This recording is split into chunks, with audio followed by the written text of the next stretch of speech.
Hello, this is Janet Morana, Executive Director of Priest for Life. Welcome to our program.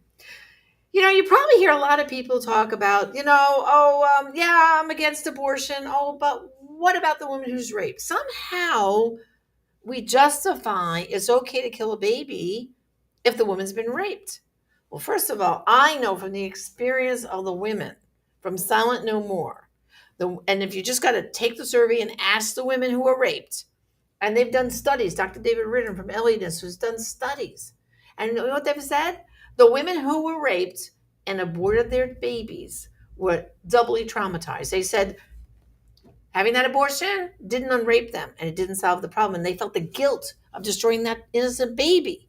And then if you talk to the women who were raped and did the right thing, they had that baby, and whether they made an adoption plan or raise a child themselves, they said it was a healing thing. It helped heal them from the rape. Well, guess what?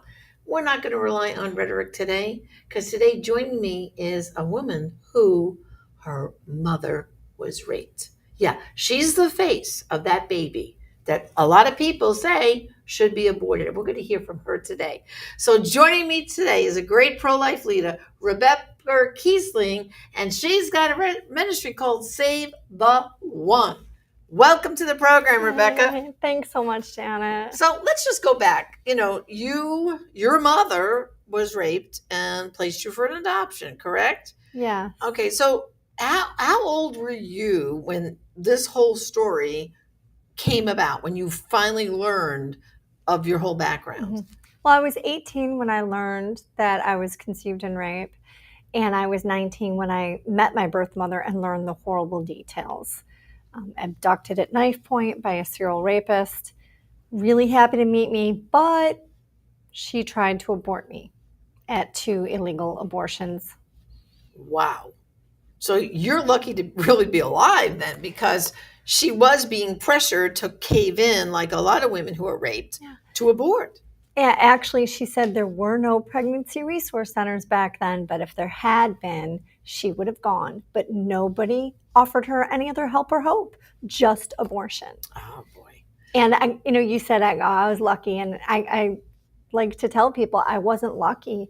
I was protected, because I was born exactly to the date 3.5 years before Roe. Wow. And she told me if abortion had been legal, she would have aborted me. And there's no question, the law protected me. She backed out because of the legality. Wow. So, basically, we always say that legality gives permission, right? And we know, listen, I did a research for my books, and there's recordings of abortion, women trying to terminate their pregnancy all the way back to 1500 BC. So there's a history of it's happened. But once you make something legal, it opens the floodgate, doesn't it? And that was your mother's case, right? Yeah. That law is kind of okay. She would try to go maybe for what they call an illegal abortionist, a doctor who does them quietly under the table. But she was afraid because of the law, right? Right. The first one, it was an OBGYN's office. She had to go through the back door. And like many of the legal abortion clinics today, it was filthy, blood and dirt on the table, on the floors. And so she backed out. She was afraid for her own safety. And then she went to a more expensive abortionist. She was to meet someone at night by the Detroit Institute of Arts, ironically next to Rodin's famous thinker statue.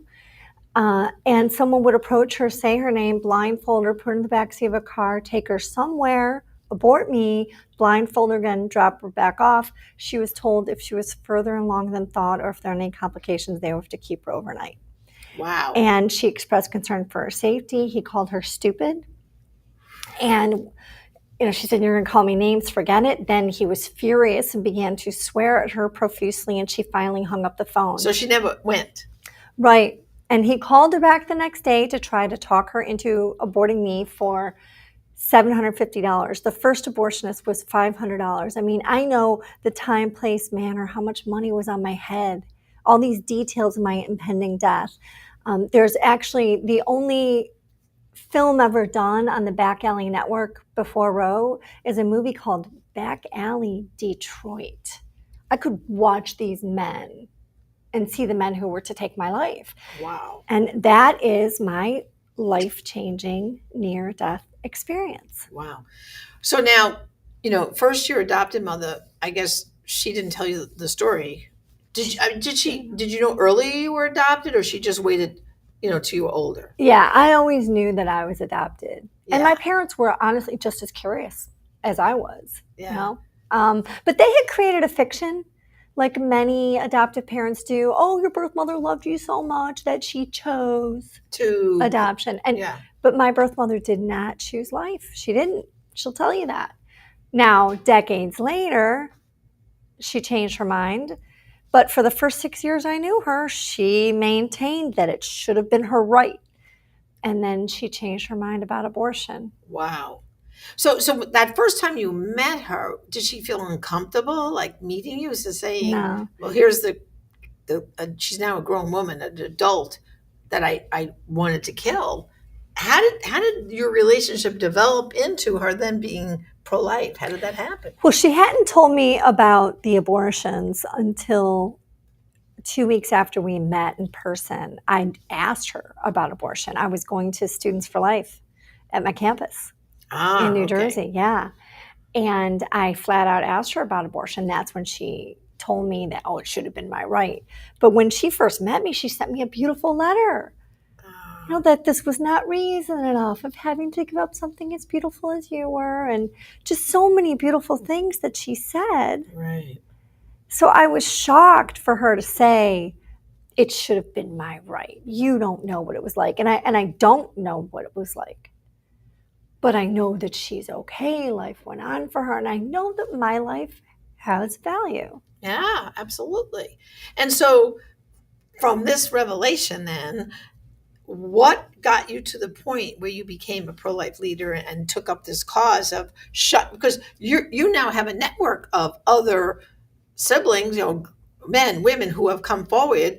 I know there's Ryan Baumberger, who we know is another voice out there, whose mother was raped.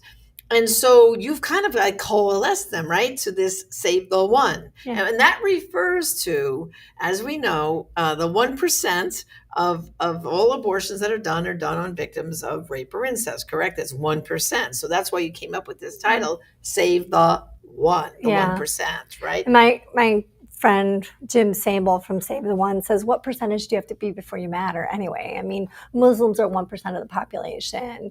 Asians are 1% of the population. But you wouldn't say that, they're not worth as much, that they don't deserve equal protection just because they're Right. only 1%, right? Yeah. The first time I met you, or I probably met you before then, but the first time when you brought me out to Priests for Life in Staten Island, Yeah. and Father Pavone filled me for Defending Life, there was a group of 9 of us, but we only had a network of maybe like 50 at the time. Now I have a network of over 1,200. I have a database of over 1,200 who were conceived in rape, mothers who became pregnant by rape or incest or sex trafficking.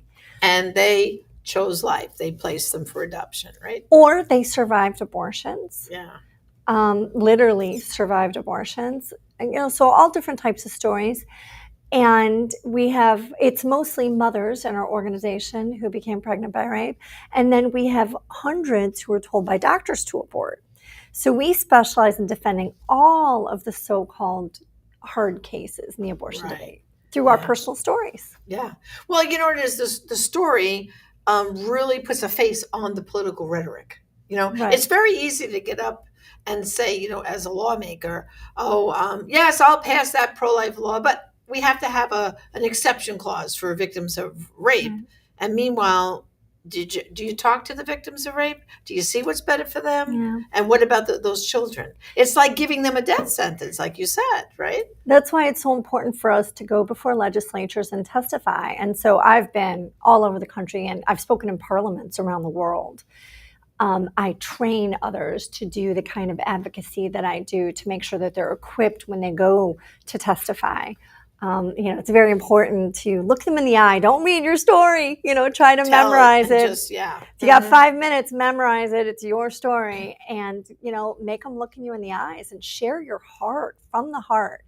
That changes views. It absolutely changes positions. I changed the heart of Governor Rick Perry and Newt Gingrich during their presidential campaign and many legislators all over.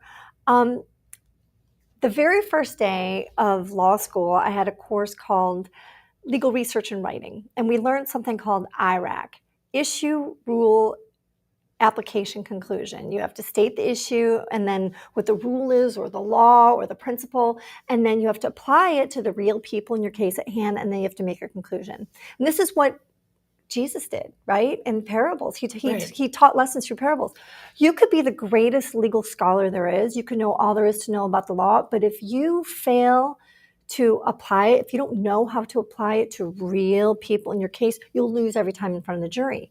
Likewise, if you merely tell an uplifting pro-life story, but you fail to apply it to the principle and fail to bottom line it, you lose, because they'll just say, oh, that's just anecdotal. Well, good for you. Isn't it all about choice? Oh, good for your mother. It was her choice. It's all about choice.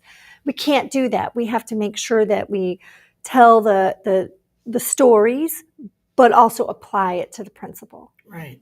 And, it's also saying that by aborting these children who were conceived in rape, it has a generational effect. I mean, now I know Ryan, just on the top of my head, Ryan Baumberger went on, and now he's married and he has a whole bunch of children that some of them are his natural children and others are adopted. I mean, you went on to have a number of children and also did adoption. And so if this is a generational effect, had these children who were products or victims of being raped, and that's how their mother conceived them, if they would just as they make it sound like it's a big eraser, don't they? Yeah. Oh, just have that abortion, no big deal. Or like babies just magically vanish into thin air, just poof. They don't think about there being a body. And, right, yeah. And you still having to deliver one way or the other, right? Yeah. And, I've had, I guess, the lucky thing of getting to know a lot of families who actually, these women were raped and decided to raise the child themselves. Mm-hmm. And one I can think of is Cindy Speltz. And she went on to have, the product of her rape was her beautiful daughter, Jennifer, who then grew up, got married, and had, I think at last count, has 3 or 4 children. And so those 3 or 4 children wouldn't be here if Cindy wasn't a strong mom and said, no, I'm not going to have an abortion. I'm going to raise this child, So you talk about generations.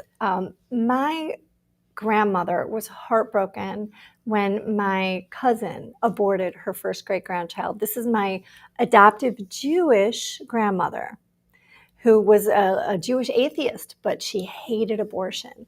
And my grandfather had tried to force her to abort my aunt, and she refused. And she didn't tell this story until 2 years after my niece aborted her first great-grandchild. Wow. And it was, my niece's mother, who my grandmother fought to save, but she kept that story a secret. And I think, maybe my aunt, maybe my cousin would have valued life more if they would have known that story, known those generational stories that oftentimes people keep as a family secret. And then my birth mother, it was, and my grandmother would cry to me about how awful abortion was and how sad she was about this issue. But for my adoptive mother, it was when my niece was in a teen pregnancy in Florida, an unplanned teen pregnancy with my birth mother's first great-grandchild, that my birth mother changed her mind about abortion. Wow, see? And she had, those generational photos meant something to her. You see, I got to participate in a 5-generation photo. And it was the 4th time in a row that they had these photos of 5 generations of women alive. My birth mother has a photo of her as a baby with her great-great-grandmother. And so this affected her, that generational impact, affected her. She wanted that photo. She wanted that, special thing of the generations. And that's what changed her mind about abortion. Right. Isn't that? That's amazing. Well, if somebody is watching right now and listening and says, wait a minute, I have a story too.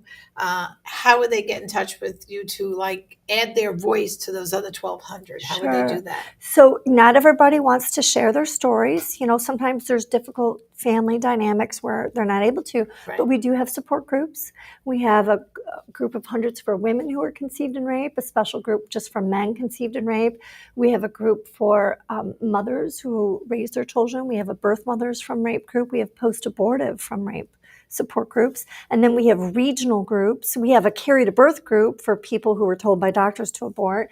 And then we have regional and country groups. So we have And how Save the would they One handle Africa. that? So contact me. That's the quickest way through Rebecca at Rebecca.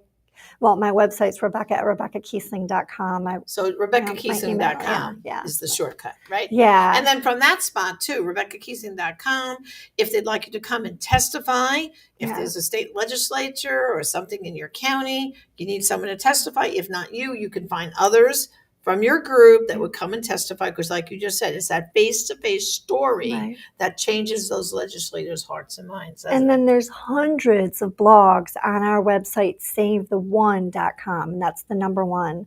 And you can read those stories. I've heard from women who said when they were pregnant by rape, they read one or two stories every day during their pregnancy because it helped reaffirm that their love for their child was that normal. they were making the right decision. Yeah, and it's Yeah. normal to love your child. That's it. Well, Rebecca, thank you. Thank you again for joining me today. It's such a powerful witness and such an important and a really important story. So thanks for I sharing. appreciate you. Okay. Love you. Love you too. God bless.